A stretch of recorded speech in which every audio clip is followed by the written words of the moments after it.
Halo, Assalamualaikum warahmatullahi wabarakatuh. Perkenalkan, nama saya Islahiyah dari Prodi S1 Kebidanan dengan NIM 123002114. Di sini saya akan menjelaskan tentang tugas anatomi fisiologi mengenai sistem reproduksi pria dan wanita.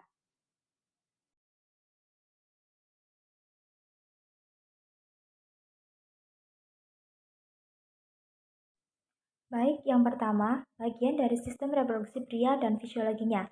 Yang pertama, kandung kemih. Kandung kemih adalah organ yang berbentuk seperti kantung dan terletak di panggul, di belakang tulang kemaluan.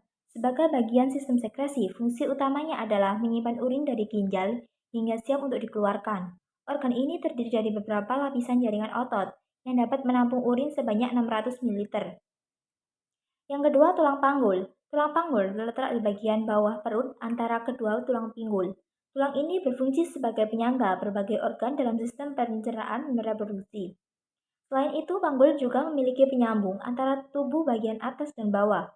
Tulang panggul manusia terdiri dari beberapa bagian, yaitu tulang pinggul, sakrum, dan tulang ekor. Yang ketiga, vas deferens atau ductum deferens merupakan sebuah tabung yang biasanya akan dimiliki oleh vertebrata jantan yang akan berfungsi untuk melakukan penyaluran terhadap sperma dari epididymis di saat sebelum terjadinya ejakulasi. Saluran vas deferens itu sendiri akan melakukan perhubungan terhadap testis dengan kantong sperma yang dimana akan berfungsi untuk melakukan penampungan terhadap sperma pada saat diciptakan oleh testis. Yang keempat, uretra adalah saluran tempat mengalirnya urin dari kandung kemih sehingga dapat dikeluarkan oleh tubuh. Terletak pada saluran kemih bagian bawah dan berfungsi untuk menyimpan serta mengeluarkan urin pada waktu yang tepat. Yang kelima, penis, yaitu alat kelamin luar yang berfungsi sebagai alat persetubuhan atau alat senggama dan juga sebagai saluran untuk pembuangan sperma dan air seni. Rata-rata ukurannya sekitar 5-10 cm pada keadaan tidak ereksi dan 12-19 cm pada keadaan ereksi. Penis terdiri dari akar, badan, bagian tengah, dan gland penis, yaitu bagian ujung. Yang keenam, testis atau buah zakar, yaitu organ yang sangat penting pada sistem reproduksi pria, berbentuk oval seukuran buah zaitun, fungsinya untuk memproduksi sperma dan hormon testosteron. Terletak di dalam skrotum yang menggantung di luar tubuh sehingga tidak memiliki perlindungan dari otot dan tulang. Yang ketujuh, skrotum. Kantung kulit yang menggantung di bawah penis tersusun dari kulit, fasia, dan otot polos yang membungkus dan menopang testis di luar tubuh. Skrotum bertindak sebagai sistem kontrol suhu pada testis, fungsinya untuk melindungi testis. Yang kedelapan, epididymis, merupakan saluran yang menghubungkan antara testis dan vas deferens. Fungsinya sebagai tempat transportasi, pematangan, dan penyimpanan spermatozoa. Terletak di bagian belakang testis. Yang kesembilan, sakrum, merupakan tulang berbentuk segitiga terbalik cekung atau perisai yang menghubungkan kedua tulang pinggul dan juga tulang ekor. Sakrum merupakan tulang yang sangat kuat. Tempat melekatnya ligamen dan otot juga menahan sebagian besar tekanan tubuh. Hulu vesica seminalis, yaitu organ yang berperan penting dalam sistem reproduksi pria, terletak di belakang kandung kemih, tepatnya di atas kelenjar prostat dan di depan rektum. Bertekstur lunak dan berukuran sekitar 5-7 cm. Fungsinya untuk menghasilkan air mani yang bersifat lengket, sehingga air mani mampu menempel lebih lama di dalam saluran reproduksi wanita. Yang ke-11, kelenjar prostat. Salah satu kelenjar pada tubuh yang memiliki ukuran sebesar kacang kenari. Letaknya berada di dalam panggul, tepatnya pada bagian bawah kandung kemih. Kelenjar ini hanya ada pada tubuh pria dan tidak ada pada wanita. Fungsi utamanya yaitu mengeluarkan cairan yang berfungsi sebagai sumber nutrisi dan pelindung sperma. Selama terjadi ejakulasi, cairan ini akan keluar bersama dengan sperma dalam bentuk air mani. Adanya cairan ini akan memudahkan sperma bergerak ketika berada di rahim. 12, kelenjar bulburetral atau Cowper, yaitu sepasang kelenjar kecil berbentuk bulat yang berada di pangkal atau ujung penis. Saat penis terangsang, kelenjar ini akan memproduksi cairan yang berperan sebagai pelumas sebelum terjadi ejakulasi. 13, rektum, yaitu bagian dari usus besar yang berada di bagian akhir. Bagian sempit tersebut akan mengarah ke anus untuk saluran sisa makanan. Area ini termasuk rentan terkena gangguan kanker. Fungsinya untuk menerima dan menyimpan limbah dari kolon hingga tiba saatnya dikeluarkan oleh tubuh melalui anus. Yang ke-14 ada tubulus seminiferus, yaitu saluran berkelok-kelok yang memiliki panjang 60 cm dengan diameter 150 mikrometer. Tubul seminiferus berbentuk U, dan pada kedua ujungnya beranastomosis dengan saluran lain pada reterostestis. Letak tubul seminiferus sejajar dengan bagian testis yang berfungsi untuk memproduksi sperma dan hormon testosteron yang disebut epitelium.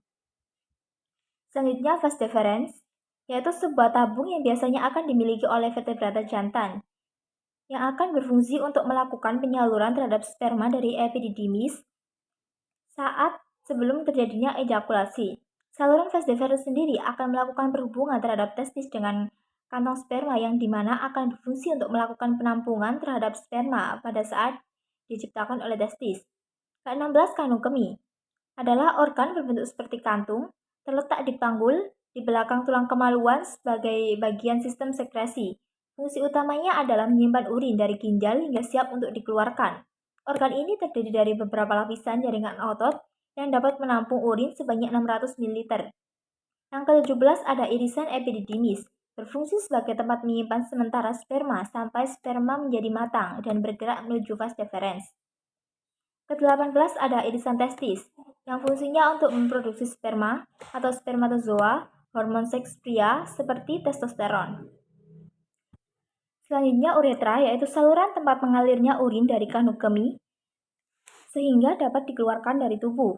Terletak pada saluran kemih bagian bawah dan berfungsi untuk menyimpan serta mengeluarkan urin pada waktu yang tepat. Yang ke-20 epididymis, yaitu saluran yang menghubungkan antara testis dan juga vas deferens. Fungsinya sebagai tempat transportasi, pematangan, dan penyimpanan spermatozoa terletak di bagian belakang testis. Yang ke-21 testis atau buah zakar, yaitu organ yang sangat penting pada sistem reproduksi pria, berbentuk seukuran buah zaitun. Fungsinya untuk memproduksi sperma dan hormon testosteron, terletak di dalam skrotum yang menggantung di luar tubuh, sehingga tidak memiliki perlindungan dari otot dan tulang. Yang kedua-dua penis, yaitu alat kelamin luar yang berfungsi sebagai alat persetubuhan atau alat senggama, dan juga sebagai saluran untuk pembuangan sperma dan air seni. Rata-rata berukuran sekitar 5-10 cm pada keadaan tidak ereksi, dan 12-19 cm pada keadaan ereksi. Penis terdiri dari akar, badan, bagian tengah, dan juga gland penis bagian ujung penis. Nah, dan selanjutnya mengenai sistem reproduksi wanita. Dan di samping adalah gambarnya dari sistem reproduksi wanita. Ini penjelasan dari bagian anatomi sistem reproduksi wanita dan fisiologinya. Yang pertama, mons pubis, yaitu bagian terluar dari organ reproduksi pada perempuan. Bagian ini berbentuk segitiga yang melindungi tulang kemaluan atau simfisis pubis. Pada bagian ini terdapat jaringan lemak, jaringan kulit, jaringan ikat, kelenjar keringat, dan akar rambut. Rambut-rambut mons pubis berfungsi untuk melindungi alat genitalia dari masuknya kotoran dan sebagai estetika. Yang kedua, glans of clitoris, yaitu bagian tonjolan kecil yang terletak antara pertemuan labium minora pada ujung atas. Fungsi glans of clitoris atau klitoris adalah memicu dan meningkatkan ketegangan seksual pada berhubungan intim. Apabila wanita dewasa terangsang secara seksual, maka klitoris akan membesar. Yang ketiga, prepuce of clitoris, yaitu suatu lipatan kulit yang menutupi bagian klitoris, berfungsi sebagai proteksi terhadap lubang kencing atau meatus uretra eksterna. Yang keempat, labia minora, bibir kemaluan kecil yang letaknya berada di dalam organ labia mayora. Organ ini tidak ditutupi oleh rambut kemaluan, dan strukturnya terdiri dari jaringan lemak serta tidak memiliki pembuluh darah. Labia minora atau bibir vagina kecil berukuran lebih kecil daripada labia mayora. Berfungsi sebagai pelindung vagina dan uretra atau saluran pembawa urin keluar tubuh. Yang kelima, hymen atau front, dikenal juga dengan selaput darah, yang merupakan sebuah membran tipis yang menutupi organ vagina. Darah menstruasi biasanya keluar dari hymen karena organ memiliki satu lubang yang berukuran sedikit lebih besar. Fungsinya untuk memungkinkan darah, menstruasi, dan cairan tubuh lainnya mengalir keluar melalui liang vagina. Yang keenam, vaginal exchange, yaitu jalan masuk atau pintu masuk dari vagina. Yang ketujuh, labia majora, yaitu bentuknya menyerupai bibir sehingga sering disebut dengan nama bibir kemaluan besar.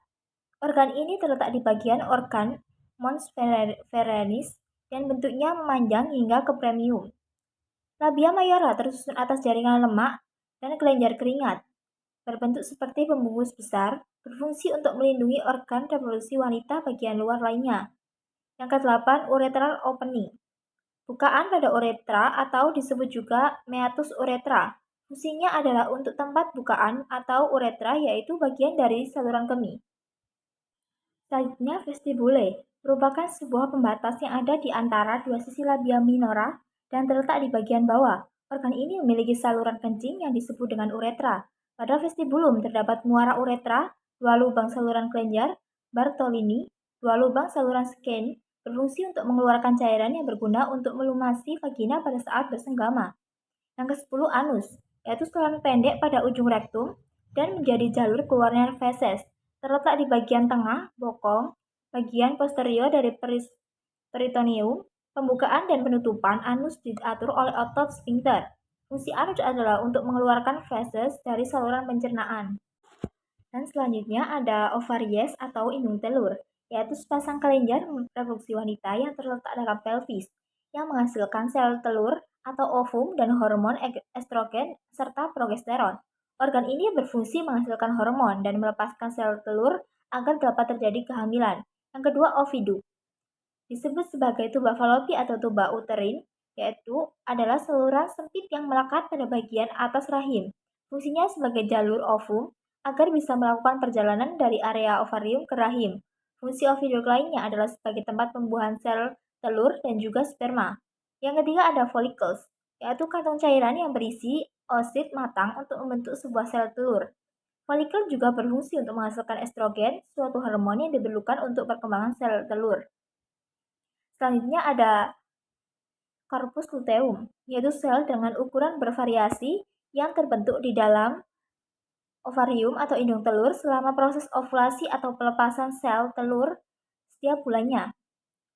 Saat seorang wanita mengalami ovulasi, folikel di dalam ovarium melepaskan sel telur atau ovum. Sel corpus luteum yang berada di dalam ovarium itu bertugas untuk memproduksi hormon progesteron di masa awal kehamilan. Hormon progesteron ini dibutuhkan untuk membantu menebalkan lapisan rahim atau dikenal sebagai endometrium, agar sel telur yang sudah dibuahi bisa menempel pada dinding rahim. Yang kelima ada uterus atau rahim, merupakan organ memiliki bentuk seperti buah pir yang menjadi rumah bagi janin yang sedang berkembang, terletak di antara kandung kemih dan rektum. Fungsinya untuk memberi makan dan menampung sel telur yang telah dibuahi sampai menjadi janin atau sampai siap untuk dilahirkan. Yang keenam ada uterine wall. Fungsi uterine wall atau rahim untuk menerima sel telur yang dibuahi yang akan berubah menjadi janin dan menahannya selama perkembangan uterus, juga membantu mendukung janin selama masa kehamilan. Selanjutnya endometrium, kondisi ketika jaringannya membentuk lapisan dalam dinding rahim tumbuh di luar rahim. Jaringan yang disebut endometrium dapat tumbuh di indung telur, usus, tuba falopi atau saluran telur, vagina, atau di rektum bagian akhir usus yang terhubung ke anus. Sebelum menstruasi, endometrium ini akan menebal dan berfungsi sebagai tempat untuk menempelnya sel telur yang sudah dibuahi. Apabila tidak dalam kondisi hamil, endometrium tersebut akan luruh dan keluar dari tubuh sebagai darah menstruasi. Yang ke-8 ada serviks atau leher rahim, yaitu pintu masuk antara vagina dan rahim, yang berbentuk lorong sempit.